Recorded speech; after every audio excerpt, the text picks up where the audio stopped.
की जसं सर म्हणतात की कोणताही माणूस हा कधी बिझी नसतो. इम्पॉर्टंट असतात त्या प्रायोरिटीज. आपण कोणत्या गोष्टीला किती महत्व देतो त्याच्यावर सगळं आपलं डिपेंड असतं.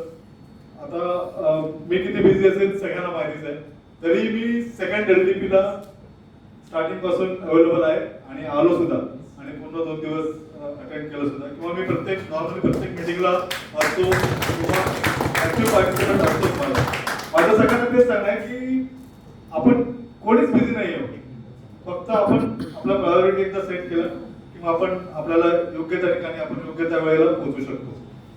आणि दुसरं सांगेन की असे कार्यक्रम आपण वारंवार अटेंड केले पाहिजेत.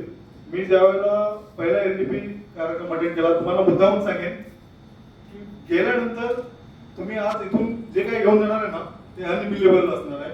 फक्त तुम्ही त्याचं इम्प्लिमेंटेशन केलं पाहिजे. माझ्या ऑफिस मधले स्टाफ 8 दिवस पूर्ण हैराण झाले होते माझा बदललेला अवतार बघून. मी एवढा मोटिवेट होतो. त्यांनी सांगितलं सर तुम्ही असले कार्यक्रम अटेंड करू नका आम्हाला भारी पडेल तुमचं हे. म्हणजे एवढं तुम्ही त्याच्यामध्ये झोकून दिलं पाहिजे. तुम्हाला यश हे तुमचंच आहे. धन्यवाद.